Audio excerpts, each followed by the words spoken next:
All right, and we're back for another episode of the Lakers Fast Break podcast. It's Gerald Glassford coming right back at you here from Pop Culture Cosmos, the Lakers Fast Break, Inside Sports Fantasy Football, and Game Source. We truly appreciate everyone out there listening to all of our great shows. And if you can, as I always ask, please give us that 5-star review on Apple Podcasts. We truly appreciate it. And, if anybody out there loves the NBA and loves the Lakers, please have them just tell them about the Lakers Fast Break. We could use all the support we can. It is truly appreciated and cannot thank you enough for doing so. Also want to give a shout out to NBA Draft Junkies and also Lakerholics.net, some great supporters of ours. We truly appreciate everything they do for our show. But it is going to be a great episode. I've had many great conversations and still more to come. And on my next conversation coming up here, I'm going to go ahead and run down the entire list of interviews that you can be looking forward to because there's just so many. I didn't want to go ahead and detract too much from my guest here because I might be going for a while. But I'm going to go ahead and give everybody an update on all what's going on here at the Lakers Fast Break coming up in the next couple of weeks or so. But right now I have a tremendous guest. If you have not yet seen his awesome site, TALK2ME Sports Radio on Blog Talk Radio and heard his awesome show, you're missing out, especially if you're an LA sports fan. You got to go ahead and check it out today. That's TALK2ME right there for you. All one word, Talk, the number 2, and Me, Sports Radio on Blog Talk Radio. It's right there on the screen for everybody watching on Facebook Live. It is Melvin Washington III. And Melvin, I know we were talking a little bit beforehand about our LA backgrounds a little bit. To a little bit more, I lived in LA for about 25 years. I was born in Southern California, so I have a great affinity for it, and I know you are as well. And I know talking about the Lakers is something that is, and the NBA for that matter, is something that you and I both just cannot do enough of. Yeah, absolutely. Kind of the similar background too as well. I was born and raised in LA, so basically all LA teams, Lakers, Dodgers, SC Trojans, now the LA Rams, since they relocated back to LA 3 years ago. So I'm born and raised in LA. I live here in Vegas now. We got a lot of things that's going on here now with the Raiders coming here this year, also the Golden Knights, for hockey. And then, we get the NBA Summer League and the rodeo. And then, I was pumping my fist on the Golden Knights because, I'm also a Vegas resident since '95. So, you and I both have seen that, okay, we've got this great affinity for LA sports, but to see this, this new team do well, it's really a great story. Yeah, a lot of people didn't think that Vegas was capable of supporting a pro team with all the things that are going on, especially with the hospitality side, with the gambling and the casinos and everything like that. So it's kind of great to prove them wrong that, we can support not one, but multiple professional franchises. With the Raiders coming here, we got the Las Vegas Aces WNBA team here too as well. So we got the NHL affiliate that's coming here next year, I believe, the Henderson Silver Knights, and then we gonna have an arena right near you. Exactly, yeah. Because I'm actually right across the street from the Raiders practice facility and across from the M Casino Resort, where that's the official team headquarters for the Las Vegas Raiders too as well. So I was literally watching that thing get built from the ground up since they broke ground on it. So, well, I will say this, that I was not the most enthusiastic about Allegiant Stadium because of the large cost and how much the taxpayers were ultimately, because you and I both know, originally there was supposed to be one set amount that was going to the taxpayers as far as the bill.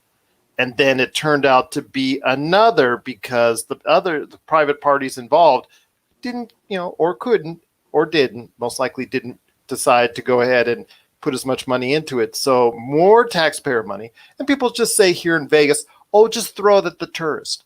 Throw all that money at the tourists. Well, the thing is, if you make it more expensive for the tourists, they're not going to come to Vegas. Yeah, I think they were hoping that, like you said before, that is Las Vegas, that people are going to come for their 3-day weekends, and just on the weekends, drive a lot of people from California driving down on Friday and leaving Sunday morning. So I think they were just banking on that to come, for that still to not change at all with the tourism. If they get a monorail system here that actually is working with all the pieces that you and I both know that they have, it's like a puzzle that's not finished. If they ever finish that puzzle and make it really nice and streamlined, you know what? all more power to it. But I will tell you that I am happy about the Golden Knights' success. I wish them luck in their own bubble up north in Canada. I wish it would have been here in Vegas. I wish either of the bubbles would have been here in Vegas. And I think actually right now the players in the NBA wish they was kind of like in Vegas, because we've seen the pictures. I know you have on social media, and I know I've seen some out on social media already as far as the conditions, as they say, of some of the bubble contestants as far as that's concerned. And let's just say it's a little bit humorous from time to time. Yeah, it was definitely eye-opening when you see the players who have arrived, with their teams to the bubble, just seeing the conditions of the hotels that they're in, the conditions of the food, and then everything that has to go with it along with that. So it's kind of shocking right now to see what it is, but I'm sure once games get back up and on, everything will get better with it. So I'm hoping so. And once the games actually start, or at least even the scrimmages that's going to come up around I think the 22nd, if I'm not mistaken, that the focus will be more on that than the actual conditions. I hope the conditions will get better. I was kind of surprised. I've been to Orlando a couple of times myself, visited Disney World, been in and around hotels. My daughter's a Disney. One of my daughters is a Disney aficionado, just loves everything Disney. And she said, "Oh, that's a great place to stay and whatnot." Then you're seeing all this other side of it. And that's kind of, I don't know. I wouldn't say concerning, because it's stuff that maybe you and I would have to go through if we're just going down there as regular tourists going down there. But these NBA players, which are used to the 5-star, the ultra top of the line hotels and whatnot, maybe this is, maybe like a difference, a shock for them, a shock to the system per se. Yeah, I mean, who's to say, what's going to happen in the next couple of weeks? I know, I think the NBA you got to commend on the job that they did for them putting this thing together in the first place. And I know things are going to pick up. These athletes are used to, of course, they're probably going to have their own personal, maybe chefs or anything like that, come and, cook them home cooked meals and everything like that. So I'm pretty sure we won't see LeBron James eating elementary school lunch for every day. So you know what I mean. So I don't think we have to worry about that for the time being right now. So that's funny. Yeah, that's the best way to say the elementary school. Very well said. Very well said. Because I've already seen social media pictures of his trainer, go down there as far as with him, and he had on the mask and the whole 9 yards. So. The exclusive 35 to 37 people you had to include, make sure and take care of LeBron and what he's doing, because he and AD are the most valuable individuals going into the bubble this time for the Los Angeles Lakers. And that brings me to the point of, you're right, that the NBA should get credit for trying to create this bubble and make it as safe as possible. I mean, this is not cheap. This is not cheap at all. I mean, we're talking, I think at least $100 to $200 million that the NBA is going to dish out and spend on this bubble before all is said and done. Yeah, I mean, they definitely had a plan in place. So you got to give Adam Silver and everybody in the league credit for them wanting to actually resume the season after it was stopped. So you got to give them credit for at least them, trying to create a solution for trying to resume the season and pick up where they left off. And, obviously, I wish it was here in Vegas, but I think Orlando is the best spot that they, thought they would have a better chance of doing that. So I think it will work. I know it's going to be a lot to get used to. You're going to have some teams that's going to be there for, about 3 months, which is going to be, you play, you say. If you lose, you go home. So you know what I mean? So you keep winning, and if you hold that trophy at the end of the year, then it's all worth it. And that's something I also want to ask you is, how important is this specific championship going to be? Because the talk that's been out there for last week was really hot. Should the NBA champion get an asterisk? Should the NBA champion, get some type of, not thought of, like, or similar to when the San Antonio won during the strike shortened season? I don't think so. I think, in actuality, that I think that whoever wins, I'm hoping it's the Lakers personally, that whoever wins in this type of scenario, in this type of situation, that's going to be there quarantining for 3 months, essentially, deserves in these types of conditions to be expounded on as one of the greatest championships of all time. Yeah, I mean, I think you just think about it from, just speaking on the Lakers standpoint, they were one of the hottest teams in the league right now. They just come up, they had a huge weekend that previous weekend, beating Milwaukee on that Friday night, and then beating Clippers on that Sunday showcase game. Obviously, they took a loss to Brooklyn that Tuesday before the league shut down. So you look at a team like the Lakers right now, this is going to, dictate how they're going to move forward in the future with Frank Vogel being the first year head coach. Jason Kidd is, having some serious head coaching interest from other teams around the league, and Anthony Davis will be a free agent this year. So, and the Lakers have won each decade. They won the last two championships. They won in 2000 when they had their first 3P, and they won in 2010 when they went back-to-back against Boston in that game 7 in a 7-game series. So this is a very important year for them to get off to a good start, and just everything that happened with the Lakers this year and the NBA as far as with the whole Daryl Morey with China issues, and then they had David Stern pass away, and then obviously the Kobe Bryant, tragically passed away. So I mean, I just think, if the Lakers were able to hold the trophy, I think, this will be something that'll be memorable for, and this will be something that will speak on their legacy forever. This will probably be, in my opinion, and it sounds like a lot in yours as well, that will be one of the most valued and important. And for me, I think it'll probably be the most valued and important championship the team has ever won, just because of the roller coaster ride the team and its fans have had to endure through. Like you said, you mentioned China, you mentioned David Stern's passing, you mentioned Kobe Bryant and his unfortunate death, and all the things that the Lakers have had to go through, small or big, ups and downs, every part of the way. So I want to just say right now that I think this would go down as the Lakers' best championship should they win it, or anybody else out there, should they win it under these type of circumstances. It's got to be the biggest feather in their cap.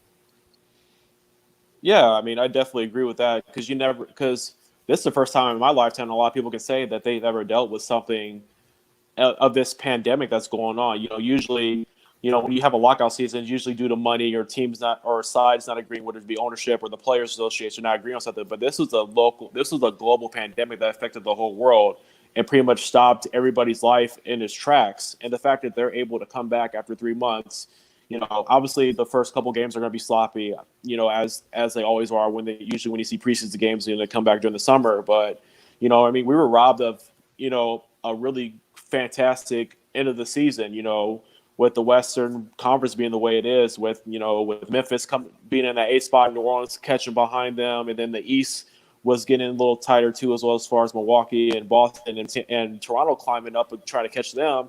So we were robbed of a great regular season finale, and we had to settle for what we have right now. But I think the NBA has done a fantastic job doing what they're doing, and I think they should all be credited for what they did. Absolutely. I couldn't agree with you more. Once again, I'm on with Melvin Washington III. He is the man behind TALK2ME Sports Radio Online. You got to go ahead and catch it today on Blog Talk Radio. I've got the site, again, right up there for our Facebook Live viewers, but it's TALK2ME, all one word with the number 2 in the middle, Sports Radio. It's a great show, and you got to catch it as soon as possible. If you're into sports like I am, it's the place to go. It's TALK2ME Sports Radio, Blog Talk Radio. But before we get to you explaining why people need to check it out, because I can say the greatest things about it, but I want you to give people better insight on TALK2ME Sports Radio. I want to hear your thoughts on the bubble itself and the way the season's going to progress, and of course the playoffs. I want to hear your thoughts on who are going to be the standout teams in your mind as far as coming up here in the bubble playoff season scenario that we're about ready to see.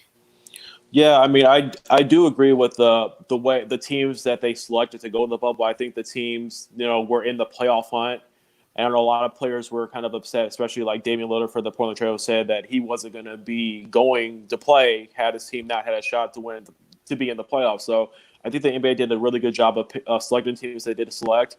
Obviously, one of the big reasons why I think they are having the bubble back is not only LeBron James, but also Zion Williamson. He was coming on really strong for New Orleans, and he got that team up to the 9th spot in the playoffs. So I think, the NBA is trying to make up for that money that they lost by bringing New Orleans back in there, and they have a great young team that's going on right now. So, I mean, I definitely think this playoff bubble does favor the the more veteran leadership teams. So such as like, obviously the Lakers with all the veterans that they have a couple championship players on their team. Also with the Clippers too as well. With Kawhi Leonard coming off the season he did with Toronto last year, and then bringing in Paul George as well with Doc Rivers and all those guys. And then you have your kind of a dark horses like Utah.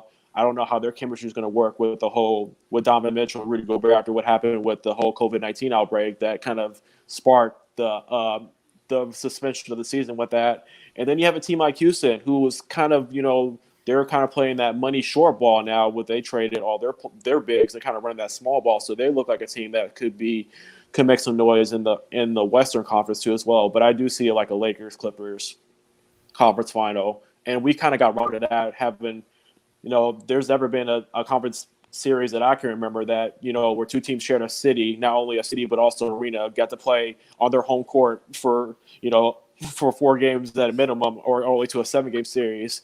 And then you look at the East, Milwaukee's kind of take a little bit of on the road. Obviously, they had that bad road trip against the Lakers too as well. But, you had teams like Boston, who was on the up and coming, and then Toronto, who kind of, we didn't know what Toronto was going to be like. Yeah, they won the NBA championship last year, but, them losing the finals MVP, we didn't know what kind of step they were going to take. But they had like a couple of young players that step up too as well. And then you look at, Philadelphia, obviously one of the biggest disappointing teams of the year this year. I mean, you lose 2 games at home, but your road record is under 500. And then Joel Embiid and Ben Simmons are battling injuries now. They're fully healthy. So let's see if they can climb out that 6th spot in order to make it up to that. Right now, if the season would end, they would play Boston right now. And that could be a favorable matchup for them because nobody can really stop Joel Embiid. But East is pretty wide open. I kind of see maybe I want to give Milwaukee a good shot, but Chris Middleton's such an X factor. He didn't play well last year in the playoffs. I really can't put my faith in him right now. I mean, and he didn't pick. And remember, he said just recently that he has not picked up a ball during this pandemic. Yeah, and I think it's going to show in those couple scrimmages and those first couple of regular season games too as well. And if they want to lock up that number 1 seed, not only in the East Conference, but for I don't know if really you want to call home court advantage when you're playing on the road, but you know what I mean. That does. You definitely want to get your players to sing too as well, and get your rotation right too as well, because I know a lot of players are dropping out, so they got to minimize their rotations a little bit and try to get those new pieces into their rotation to make sure they have a good fit. So before we get into your 2 finalists, whoever's going to come out on top, and you're right, when it comes to LA, that would have been a great scenario. In LA Western Conference Finals, the scenario where Big Brother, who all these years has been picking on Little Brother, mostly because Little Brother kind of deserved it for so many years for the ineptitude as an organization. But for all these years, Big Brother has beaten up on Little Brother, and you would have that David versus Goliath scenario. Unfortunately, that kind of goes away, and the fact that I get the fact that the Lakers would have had 7 home games during that series. That's notwithstanding, because, but I would tell you this, that it's just something that I would have loved to have seen. I know you would have loved to have seen as an LA sports fan as well, that to see that type of scenario. But it looks more and more like we're going to get it. But before we go into your 2 favorites for the finals and then ultimate finals matchup, or ultimate finals champion, I should say, what are some, give me a surprise team from the East and the West that might make some noise, maybe sneak into the finals perhaps? In the West, I would definitely, I like Denver a lot. I think they've been very consistent the last couple of years, and I'm interested to see what Nikola Jokic looks like now since he lost all that weight. So, I mean, he's always been a big basketball player, to say the least. He uses his body very well. He's very agile. So it's interesting to see how he's going to look, with his new weight loss, and how this team's going to look. And if you look at the East, I mean, I think you got to look at Boston, man. They were playing really, really well before the break, and Kemba Walker being his first year there, and Jason Tatum has kind of turned into an all-star this year. He's turned into a top 5 player in that conference, and I like the way that Jaylen Brown is playing this year. They have their bench is a lot deeper with Marcus Smart playing now, so I kind of like Boston as a dark horse over there in the East. I'm gonna agree with you on many accounts with Denver. It'll be interesting to see exactly, the slimmed down version of Jokic, how with coronavirus, that he's now trying to get over, how much even more slimmed down he's going to be, which, like you said, could be a little bit detrimental to the point where he may not have enough strength as far as his turn, at least early on as he tries to build it up. But Denver is a very talented team, very deep team, so they could go a long way in the playoffs. There's also the fact that you have on the East, Boston, and if Jason Tatum can play like Jason Tatum did against the Lakers earlier this year, or like he was when he was really blowing up for that few-week period of time while Kemba Walker's out of the lineup, they will go as far as Jason Tatum takes them. I firmly believe that. I have Houston and Philadelphia as my surprise teams, but Boston and Denver cannot be too far behind because if Jason Tatum goes on a tear, he may be, outside of Giannis, the best player in the Eastern Conference. Yeah, I was hesitant to say on Philadelphia just because of their chemistry right now. Ben Simmons and Joel Embiid have not played well together this year. When one of them is off the court, you see the team play a little bit better, but just collectively on the court, I don't know, man. I think Jimmy Butler kind of held that team together last year, and when he left, there's kind of no veteran presence in that locker room. I know they brought in Al Horford, but that was kind of they overpaid for him though. That hasn't worked out. They reached out for him to try to get him because they saw what Al Horford did to Joel Embiid when they played each other in the playoffs last year. So they're like, okay, let's bring the enemy to us so that way, maybe Embiid can learn how to play against a thick body big like that. But just their spacing hasn't really worked any well. I thought Ben Simmons would take a major lead this year with his jump shot, but he hasn't done that yet. So I'm just not sure if Philadelphia is ready to take that next step. That's the thing, because if they do take that next step, their defense can be as good as anyone out there with the lineup that they could throw at people. But you're right, it hasn't meshed well so far, and that Jimmy Butler could have been very much, like you said, the glue that held them all together, but they didn't want to keep him. And Philadelphia so far this season has kind of paid the price for it. But they're all healthy. Maybe Ben Simmons might have found possibly a jump shot, maybe. But even if he didn't, Philadelphia is, depending on the matchups, if they play against a Boston and Jason Tatum is playing like a good player, but not the great player we think he can play, that could be a situation where they match up very well because they have a front line that can really match up well against Boston. But again, like it is, it's all based on matchups. So we'll have to wait and see where at the end of the season these teams lie out after the 8 games. But that's some very deep insight. And I'll tell you what, I've got Melvin Washington III. You got to go ahead and check out what he's doing today at TALK2ME Sports Radio online on Blog Talk Radio. But before we head on out, I got to hear your thoughts on the actual finals teams, the 2 finals teams that you've got, and who will ultimately become the champion. So in the Western Conference, I have the Lakers and the Clippers in the Western Conference Finals. I see that as a hard-fought series, but I think LeBron James is even more hungry than we probably ever seen him before, probably since he returned back to Cleveland. And I think Anthony Davis is the best complement, probably the best player that he's ever played with. The way that he's put up numbers, he's a lock for Defensive Player of the Year. So I mean, I had that series going to 7, but ultimately I had the Lakers winning that series just based on their experience that they have within, with Dwight Howard and JaVale McGee and and Rajon Rondo. They have, and they're bringing in Deion Waiters and J.R. Smith, so they're added some punch off the bench too as well.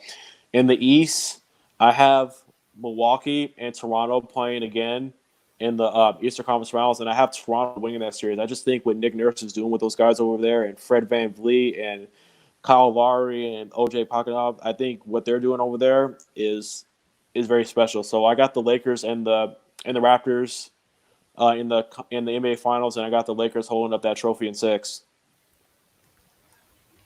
No wonder I have this guy on. He's awesome. No, you're not required to go ahead and pick the Lakers, but it's always great when you do, because most of the guests I have on don't pick the Lakers. They're always picking the Bucks or Clippers. So it's great to hear that kind of insight that you agree with me, because like you said, when it comes down to it, it's all about matchups. And when you have LeBron and AD, that's a hard duo to beat. Yeah, and I think JaVale McGee and Dwight Howard have been really the anchors on that defense too as well, which allows AD to play his natural position at the 4 and not have him play at the 5 so much. So with those guys protecting the rim, grabbing rebounds, getting those alley-oop dunks, I definitely think it's a perfect fit for those guys too as well. And I'm really excited to see what the bench looks like. Obviously, losing Avery Bradley is a huge loss. He played really well in that Clippers game on that Sunday night game, but them bringing in Deion Waiters and J.R. Smith, guys who have playoff experience, guys who've won in the league before, get them some scoring off the bench where they didn't really have that at all. It was very inconsistent this year. We thought Kuzma was going to be that guy off the bench, but he's kind of struggled. And then you got Alex Caruso coming in, bringing his energy into the stage and everything like that. So I like where their bench is at too as well.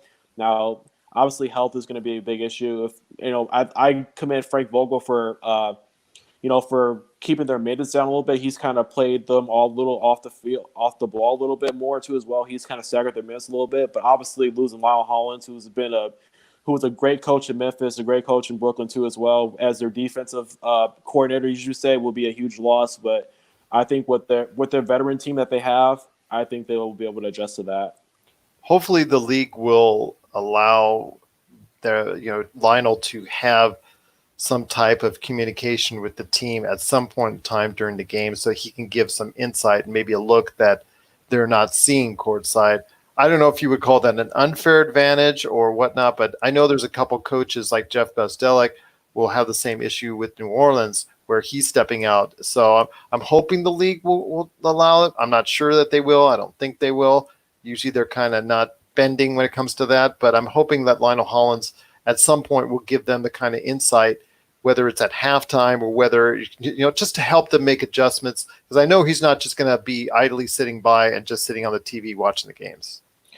I think when you're in this bubble, I think you got to consider all options as possible. Obviously, with him being over 3,000 miles away, I think he's going to have some sort of communication with the team, whether it be halftime. I don't know if he'll be able to do timeouts the way they normally used to do it. But I think, with the technology that we have right now, I definitely think that's something that the NBA should embrace. They have the new rule with the culture challenges this year, so they're embracing technology and embracing like what the game is turning into now. So I definitely think they can play to that advantage and give some coaches access to things they weren't previously accessed before. I mean, this isn't this is a Spygate. This is like what we have to deal with being in the bubble now. That's for sure. We'll leave that up to Belichick. But I will say this, before we head on out, it's just been such a pleasure having you on the program. I definitely want to bring you back on as we continue the bubble going forward. I'd love to have you back on the show anytime you can come back on. Once again, it is Melvin Washington III from TALK2ME Sports Radio online at Blog Talk Sports. But before we head on out, I want you to, of course, I'll say it. I want you to sell our listeners why people need to check out your show, TALK2ME Sports Radio, or anything else you got cooking that you want to go ahead and let our listeners know about, and also our viewers as well. Yeah, absolutely. So I host the Lounge. Usually it's every Friday nights, 6 p.m. Eastern, 3 p.m. Pacific. So I do my show. I go to different casinos on the Strip. So I host it at different casinos live. Mostly I go to the usually the M or the South Wing, where they usually have a big high betting presence there, or sometimes maybe even Caesar's Palace. So most of my shows is revolved around sports gambling too as well. During the NFL season, we usually do Beat the Host, where we have contestants call in to see how many. We do like a little parlay card to see how many games they can get wet based on the line that's given and everything like that. So I have a terrific co-host in Indiana who does a really good job. He analyzes. He has his own segment that he analyzes. The best plays coming in each week of football. We do a lot of stuff with college football, and we usually just do a lot with the betting side of sports, given people who don't really understand how to bet, some tools on how to bet and what to look for as matches and playing the odds and everything like that. So, if you guys are ever interested, like I said, Lounge will TALK2ME Sports Radio every Friday night. I hope to hear from you guys soon. And then we've been off the air for a couple weeks, but we're looking to get back on once the bubble gets back up and rolling. And that's every Friday night on TALK2ME Sports Radio. Is that correct? Yes, sir. So it's going to be 9 p.m. Eastern, 6 p.m. Pacific.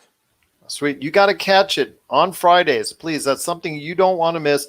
It's right there on Blog Talk Radio, TALK2ME Sports Radio. You got to go ahead and be a part of his great show on that platform from here in Vegas. And I got a chance to talk to Rafael Esparza, Vegas odds maker. So it's great. I get all these Vegas vibes from all these locals here, here in the Vegas, Henderson, Green Valley area. That it's always kind of nice because I'm always talking to people from around the world and all over the country, and it's kind of nice when I get to talk to people right down the street almost. Yeah, I mean, Vegas gets a different insight on sports. You know what I mean? Because we host a lot of different sporting events each year with the NBA Summer League and everything like that. So we have a different brand about Vegas with the professional teams that we have coming in, and the way that sports gambling is the way it is, and the way that the professional teams have embraced it. With MGM and the Caesar's Palace and all those guys. Putting up marquees and sponsorships as well. So it's becoming more acceptable to it's part of your daily routine. You wake up in the morning, you turn on ESPN, and then you check the paper and check the internet for the odds on the games that week. So you know what I mean. So it's become part of your sporting life. Absolutely.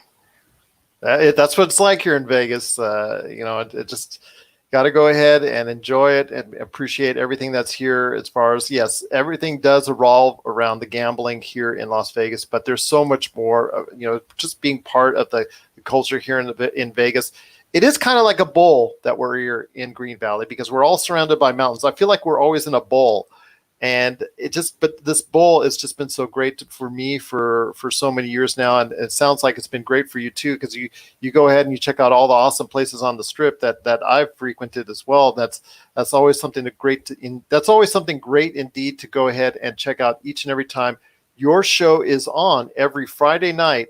Well, it's coming back on Friday night when the NBA bubble starts really getting into gear. That you can check out at TALK2ME Sports Radio on Blog Talk Radio. But before we head on out, I want to ask you this. The NBA here in Vegas, you think someday it'll happen?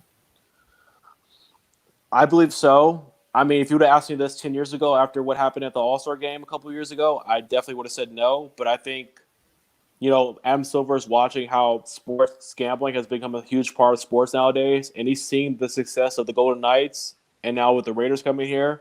The Raiders is a top 5 iconic franchise in the NFL. So if they can make it work, why can't we get a team that can make it work? You know what I mean? So I've heard rumors about, Phoenix not reportedly being happy with their facilities that they have out there. So they might be in the market to probably relocate. Would I say we'd be the favorite to get a team? I think, to be honest, I'd rather see Seattle get a team before we will, just because, Seattle is such an iconic franchise, with Gary Payton and also with Sean Kemp, and then they had, KD played his first year in Seattle, so they've had such an iconic franchise for an iconic city too as well. But I think Vegas, we're a lot closer to getting an NBA franchise than I think we ever were in the past. So I'm pretty excited about that. As am I. I don't think there's any more excuses. You're exactly right. Seattle deserves it first. They got hosed over. There's just no two ways about it as far as the Seattle Supersonics are concerned and how that ended up. So they obviously will get first dibs, but there's no more excuses for Vegas anymore about the gambling. Is there enough population? I mean, the success of the Golden Knights and the hopefully future success for the Las Vegas Raiders will go ahead and just put that stamp of approval for Adam Silver if they want to go ahead and expand or move a team. That Las Vegas would be a great option for them as well. Yeah, and there's a reason why they host the Summer League every year. You see how the Summer League generates all the people that are come here. I mean, the stadiums, like last year when they had Zion Williamson here, I didn't see an empty seat in Thomas and Mack. People were buzzing about that. And then the year before when they had Lonzo Ball come in here, and even this year, I mean, obviously not going to do this year, but this is a great rookie class that would have had people lined up for Summer League with James Wiseman from Memphis. You have LaMelo Ball and Anthony Edwards. This is a really good draft class that we got robbed of for Summer League this year. And there's a reason why Las Vegas hosts the Summer League every year, because we bring people here from all walks of life for all teams too as well. And if you imagine you have that, during a regular season with the finals, possibly with all-star games and everything like that. They do USA basketball here too as well. So the NBA has a very long-standing relationship with Las Vegas, and I think adding a franchise would even make that relationship even stronger than it is now. It's so funny because Rafael Barlow from NBA Draft Junkies, one of my good friends as far as that's on the show constantly, he talks about how Lonzo Ball ruined Summer League for him because he doesn't have that access like you once did, that I once did as well, when you would just go there, pay $15 for the whole day, and you walk in and you'd be sitting right next to NBA coaches and GMs and players and all that, sparse crowd, and you'd be able to go ahead and sit anywhere you want. Those days, I think, are over for the Summer League. Yeah, I mean, you just look at these players now with all the, all these, especially since all these players are probably going to go to the G League now instead of going to college now. So a lot of these players are going to have more professional experience than they once did before. So it's definitely going to take Summer League up to a huge level that I thought I was never seen before. Because you look at players who previously played in the Summer League before, like Kevin Love and Kevin Garnett, Kevin Durant, Derrick Rose, all those guys who are borderline All Famers now. And you look at the new classes coming, the last couple classes that came in with Zion and Lonzo Ball and Brandon Ingram and Karl Anthony Towns, all those guys. It's kind of like the new wave that's coming in with these new classes that are coming up. So, I mean, Summer League is not the way it was before. It's not something like, oh, I'm bored, I want to go to Summer League. It's a sought out event that that, like you said, $15, you got to stay all day, and now you get up from your seat, you're not getting that seat back. No, you're not getting that seat back. I know, either at the Cox Pavilion or at the Thomas and Mack.